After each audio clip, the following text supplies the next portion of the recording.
Welcome to best education YouTube channel. मैं R K. Goyal और प्रत्येक बार के साथ साथ आज फिर मैं इंग्लिश एडवांस स्ट्रक्चर के साथ आया हूँ और आप लोगों को इससे बहुत तरह के फ़ायदे होंगे। How to speak English, how to translate into English, how to speak and conversation each other, इस तरह की बातें होंगी। सबसे पहले अगर मैं बात करूं तो इस चैनल पर मेरा 2 वीडियो अपलोड हो जिसमें मैंने शुड, नीड और मस्ट का प्रयोग बताया था।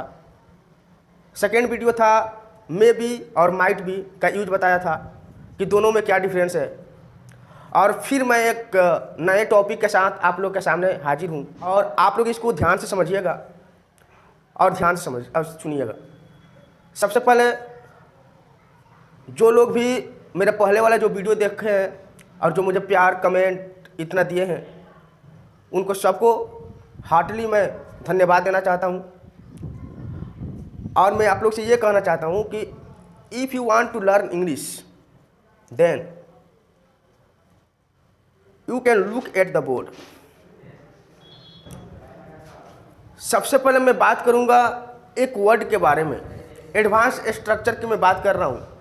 एक वर्ड है जिसका नाम है व्हाट्स देयर टू। ये व्हाट्स देयर टू क्या होता है? इसका हिंदी होता है इसमें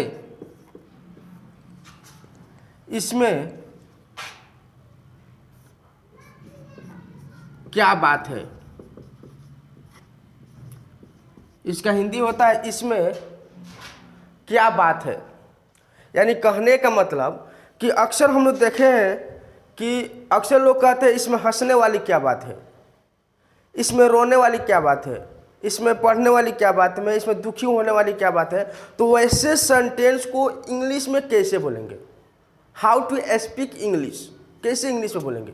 how to translate into English, English में ट्रांसलेट कैसे करेंगे? सबसे पहले मैं बात करूं, जैसे अगर ऐसा सेंटेंस दे दिया कि इसमें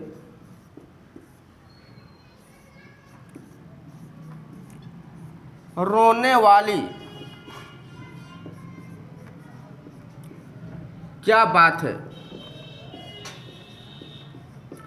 इसमें रोने वाली क्या बात है, इस तरह के सेंटेंस दे दे तो हम लोग बहुत बड़े बड़े सेंटेंसों को आसानी से बना देते हैं। लेकिन कुछ ऐसी छोटी छोटी सेंटेंस होती है जो इतने आसानी से बनती नहीं है जितना आसान हम उसको समझते हैं। तो इसी सेंटेंस को कैसे हम बनाएंगे, इस सेंटेंस को कैसे हम लोग ट्रांसलेट करेंगे? अगर कहीं पर बोलना हो कि इसमें हंसने वाली क्या बात है, इसमें रोने वाली क्या बात है, इसमें मजाक करने वाली क्या बात है, इसमें नाराज होने वाली क्या बात है, तो अगर ऐसे सेंटेंस अगर आपके सामने इन फ्यूचर में अगर आ जाए तो आप कैसे उसको बोल पाओगे? आज इसी चीज़ों के बारे में आज हम डिस्कस करेंगे और इसके बारे में आज बात करेंगे। तो अगर कह दे इसमें रोने वाली क्या बात है तो इसको हम लोग बनाएंगे कि व्हाट्स, उसके बाद लिखेंगे देयर, व्हाट्स देयर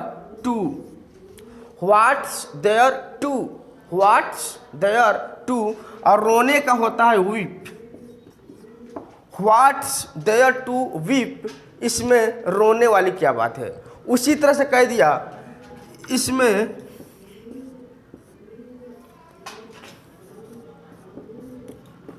हंसने वाली क्या बात है, इसमें हंसने वाली क्या बात है। तो इसको भी बनाएंगे क्या कि व्हाट्स देयर टू, और हंसना क्या होता है लाफ, तो लाफ हो जाएगा। उसी तरह से कह दिया कि इसमें दुखी होने वाली क्या बात है, व्हाट्स देयर टू सैड। इसमें नाराज होने वाली क्या बात है, व्हाट्स देयर टू एंग्री। इसमें गाली देने वाली क्या बात है, व्हाट्स देयर टू अब्यूज। कह दिया इसी तरह से सेंटेंस कि इसमें धोखा देने वाली क्या बात है, व्हाट्स देयर टू चीट। इसमें प्यार करने वाली क्या बात है, व्हाट्स देयर टू लव। इसमें नफरत करने वाली क्या बात है, व्हाट्स देयर टू है। तो इस तरह की सेंटेंस को हम आसानी से बोल सकते हैं। और जब ऐसा सेंटेंस आप अपने समाज में, अपने सोसाइटी में जब बोलोगे, आपकी स्पीकिंग जो स्किल है ना, इम्प्रूवमेंट होगी और आपकी जो रेस्पेक्ट होगी थोड़ा सा और बढ़ जाएगी। तो ये जितने भी सेंटेंसेज है सब स्टैंडर्ड सेंटेंसेज है कि इसमें कैसे इसको बोला जाए इंग्लिश में। तो इस तरह की सेंटेंसेज है, ये तो हमारी बेस है, सिंपल सी छोटी छोटी सेंटेंस है। अगर आप चाहते हो इंग्लिश सीखना और इंग्लिश बोलना, या आप किसी भी क्लास में हो, चाहे 11th हो, 12th हो, या किसी कॉम्पिटिटिव वगैरह की तैयारी कर रहे हो, तो आप इस चैनल को देखें, इसको सब्सक्राइब करें, लाइक करें, कमेंट करें।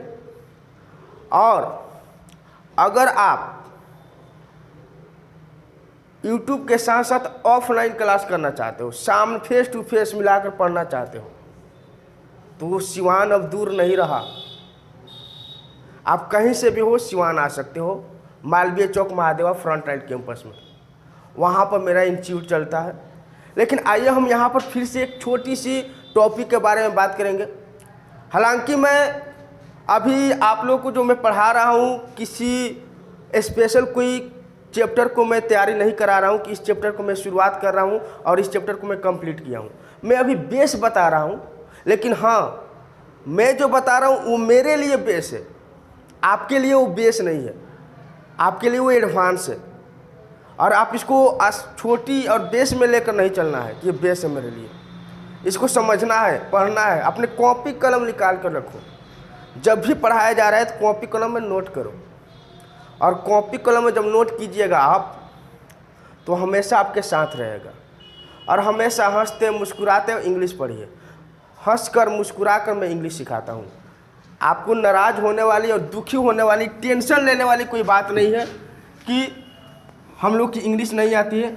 अब आपको इंग्लिश सीखने में कोई दिक्कत नहीं होगी, क्योंकि मैं आपके साथ हूँ। अब जब तक मैं आपके साथ रहूँगा, आपको इंग्लिश में कोई दिक्कत नहीं होगी, ये मेरी गारंटी है।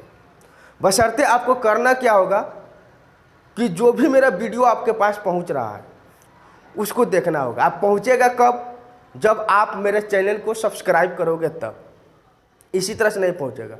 सब्सक्राइब करो, लाइक करो। और कहीं पर भी समझ में नहीं आ रहा है, कहीं पर दिक्कत हो रहा है, बिना सोचे बिना समझे डायरेक्ट कमेंट करो, या मेरे स्क्रीन पर जो नंबर है उस नंबर से मेरे नंबर पर व्हाट्सअप करो कि यहाँ पर दिक्कत है। सारी आपको क्लियर, जो भी दिक्कत होगी सारी की सारी क्लियर हो जाएगी। मैं एक और बात कर रहा हूँ, एक छोटी सी बात पर। देखिए, एक वर्ड होता है UNDER, अंडर, और एक होता है बीनीथ, BENEATH। अंडर और बीनीथ दोनों का मतलब होता है कि नीचे या नीचे। अंडर का भी मतलब होता है कि नीचे या नीचे, और बीनीथ का भी मतलब होता है कि और के नीचे और नीचे। सबसे बड़ी बात यह है कि ये जो दो वर्ड है अंडर और बीनीथ, दोनों का जो मीनिंग होता है, जो उसका हिंदी होता है, दोनों का सेम होता है। अंडर और बीनीथ दोनों का मतलब होता है के नीचे और नीचे। तो फिर दोनों का प्रयोग करेंगे कहाँ? कहाँ पर के नीचे और नीचे कहेगा तो अंडर का यूज करेंगे, और कहाँ पर के नीचे और नीचे कहेगा तो बीनीथ का प्रयोग करेंगे। बहुत सारे चैनल है जो इतना ना फास्ट बोल देता है कि जो व्यूअर्स होते हैं, जो देखने वाले होते हैं, उनको समझ में नहीं आता है। लेकिन मैं एक एक वर्ड को आसानी तरीके से, आसान भाषा में मैं प्रयोग कर रहा हूँ ताकि आपको समझ में आ जाए। और मैं इंग्लिश वर्ड इसलिए यूज नहीं कर रहा हूँ समझाने के लिए ताकि आपको समझने में कोई दिक्कत ना हो। पहले हिंदी तो समझ लीजिए, पहले इसके बारे में तो समझ लीजिए। इंग्लिश तो ऑटोमेटिक आ जाएगी। क्या है इंग्लिश? क्या है? What is English? English is a language, एक भाषा है। और भाषा को समझने के लिए किसी चीज़ की ज़रूरत नहीं है, बस वो आप थ्योरी को समझिए, ऑटोमेटिक लैंग्वेज आ जाएगा। थ्योरी अगर समझते हो तो लैंग्वेज आ जाएगा। तो आइए हम अंडर और बीनीथ का प्रयोग करते हैं। देखिए, अंडर और बीनीथ में बस यही अंतर है कि जब दो वस्तु एक दूसरे के फिजिकल टच में हो, ध्यान दीजिएगा, जब दो वस्तु एक दूसरे के फिजिकल टच में हो, फिजिकल टच का मतलब जैसे मान लीजिए कि ये मार्कर जो है, ये मेरा हाथ है, यह हाथ के नीचे एक मार्कर है और हाथ और मार्कर दोनों एक दूसरे के फिजिकल टच में है, दोनों एक दूसरे से टच कर रहे हैं, तो इसको कहा जाता है फिजिकल टच। और जब दोनों एक दूसरे के फिजिकल टच में नहीं है, जैसे ये मार्कर मेरे हाथ के नीचे तो है लेकिन मेरा हाथ में सटा हुआ नहीं है, तो जब सटा हुआ नहीं है तो इसको फिजिकल टच नहीं कहेंगे। और जब सट जाएगा, हाथ के नीचे है लेकिन सटा हुआ है, तो इसको कहेंगे फिजिकल टच। तो जब दो वस्तु एक दूसरे के फिजिकल टच में हो, एक दूसरे के फिजिकल टच में हो, तो वहाँ पर बीनीथ का प्रयोग करते हैं। किसका प्रयोग करेंगे? बीनीथ का। जब दो वस्तु एक दूसरे के फिजिकल टच में रहते हैं, एक दूसरे से टच में रहते हैं, एक दूसरे के छुए रहते हैं, जैसे यहाँ पर टच में है, तो यहाँ पर करेंगे बीनीथ। लेकिन जब दोनों एक दूसरे के फिजिकल टच में ना हो, हाँ एक वस्तु दूसरे वस्तु के नीचे तो है लेकिन फिजिकल टच में नहीं है, तो वहाँ पर हम प्रयोग करेंगे अंडर का। अब देखते हैं, सेंटेंस से समझते हैं और आपको बताना है कि कहाँ पर बीनीथ होगा और कहाँ पर अंडर होगा। आपको समझना है, आपको बताना है। जैसे मैंने कहा कि आपको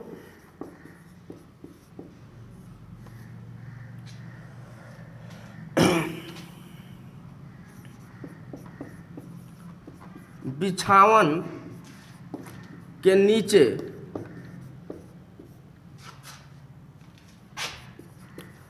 कलम नहीं छुपाना चाहिए। आपको बिछावन के नीचे कलम नहीं छुपाना चाहिए। तो पहले हम बनाएंगे, पहले सेंटेंस कैसे बनाएंगे, आपको छुपाना, आपको नहीं छुपाना चाहिए। ये शुड नीड वाला सेंटेंस है। अगर आपको शुड नीड, अगर इससे पहले आप शुड नीड का वीडियो मेरा नहीं देखे हैं तो पहले उसको देख लें, उसके बाद इसको देखें। क्योंकि शुड नीड में पहले समझा चुका हूँ कि शुड और नीड का प्रयोग कहाँ होता है, कब शुड का प्रयोग करेंगे, कब नीड का प्रयोग करेंगे, कब मस्ट का प्रयोग करेंगे। और शुड, नीड और मस्ट तीनों का मतलब होता है चाहिए। तो कहाँ पर किसका प्रयोग करेंगे मैं पहले बता चुका हूँ। तो अगर आप उस वीडियो को नहीं देखे हो शुड नीड वाला, तो पहले आप उसको देख लो, फिर इसको देखो, तब आपको समझ में आएगा। तो आपको नहीं छुपाना चाहिए, तो आपको क्या होता है, यू, यू होता है। अब देखिए, चाहिए के पहले छुपाना कर रहे हैं। छुपाना एक वर्ब है और वर्ब के साथ शुड का प्रयोग होता है। वर्ब कैसे है? क्योंकि इसके अंत में ना आता है। और मेन वर्ब की एक ही पहचान होती है कि जिस मेन वर्ब का हिंदी वाला, अगर कोई मेन वर्ब हो, जैसे स्पीक हो गया, गो हो गया, रन हो गया, इसका हिंदी जब निकालोगे तो होगा स्पीक मतलब बोलना, गो मतलब जाना, रन मतलब दौड़ना। तो इस सबके अंत में ना आ रहा है, तो ना जब आता है तो वो वर्ब होता है। तो इसके भी अंत में ना आ रहा है तो ये भी वर्ब है। तो आपको का होगा यू, और चाहिए के लिए लिखेंगे शुड, क्योंकि वर्ब के साथ शुड का प्रयोग होता है। तो यू शुड, उसके बाद लिखेंगे नहीं के लिए लिखेंगे नॉट। यू शुड नॉट, छुपाना का होगा हाइड, हाइड मतलब छुपाना। यू शुड नॉट हाइड, आपको नहीं छुपाना चाहिए। क्या जी?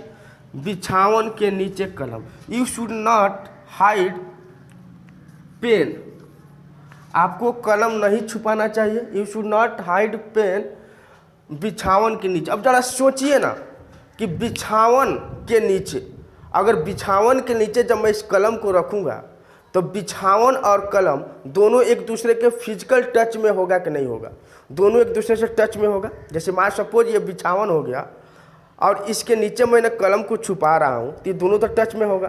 तो जब टच में होता है तो किसका प्रयोग करते हैं? बीनीथ का। तो यहाँ पर लिखेंगे you should not hide pen, और उसके बाद लिखेंगे बीनीथ, बिछावन के लिखेंगे bed. You should not hide pen beneath bed, या बीनीथ द बेड भी कर सकते हैं, कोई दिक्कत नहीं होगा।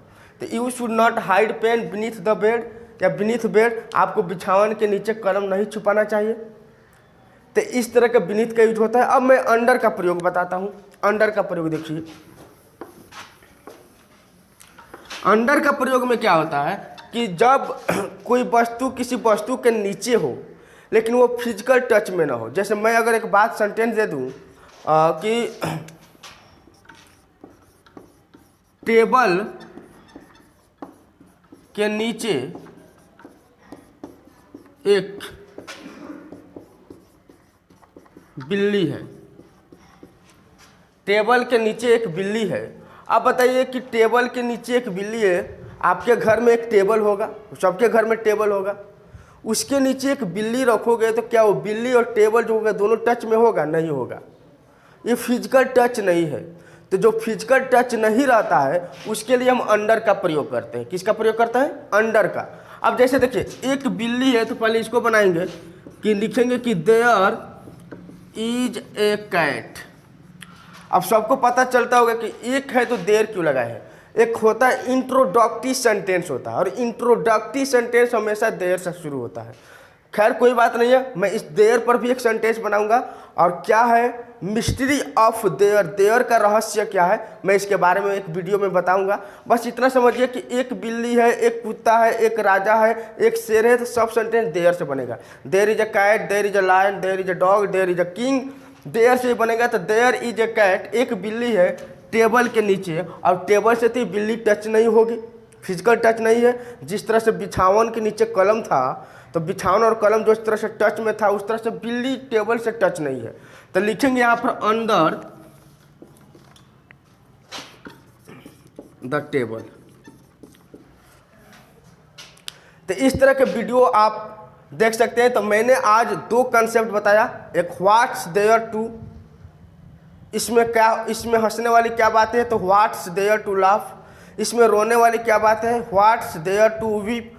तो इस तरह की सेंटेंस आप बनाकर मुझे कमेंट करो, अपने से बनाओ, खुद से बनाओ, खुद से हिंदी भी लिखो, खुद से उसको इंग्लिश भी बनाओ खुद, और उसके बाद मुझे कमेंट करो। मैं देखूंगा कि कितने कौन कौन सही सही बनाए हैं, और कहीं पर भी किसी तरह की भी दिक्कत हो रही है कहीं पर भी, तो आप बिना हिचके बिना किसी घबराए हुए डायरेक्ट कमेंट कीजिए, या मेरे स्क्रीन पर यहाँ पर जो है मेरा जो नंबर आपको दिखाई देगा उस नंबर पर कमेंट कीजिए, उस नंबर पर फ़ोन कीजिए, नंबर पर कमेंट कीजिए, और आप हमसे पूछिए। अगर आपको समझ में नहीं आया हो तो फिर मैं दोबारा इसको समझाने की कोशिश करूँगा। लेकिन हिम्मत नहीं हारनी चाहिए, कभी हम लोग की हिम्मत नहीं हारनी है। हम लोग को हमेशा कोशिश करना है। जब तक कोशिश करेंगे, जब तक हमको आ नहीं जाए तब तक हमको कोशिश करना है। बस इतना समझिए। अगर आप ऑफलाइन क्लास करना चाहते हैं, फेस टू फेस मिलकर क्लास करना चाहते हैं, 11th-12th में हो या किसी कंपटीशन का तैयारी कर रहे हो, जैसे एसएससी, बैंक, जनरल कंपटीशन की तैयारी कर रहे हो, तो सिवान दूर नहीं है, महादेवा दूर नहीं है। आप सिवान महादेवा में आ सकते हो, मिल सकते हो, और अपना जो बैच है बैच टाइमिंग जान सकते हो, अपना सीट को निश्चित कर सकते हो, आपको कब पढ़ना है।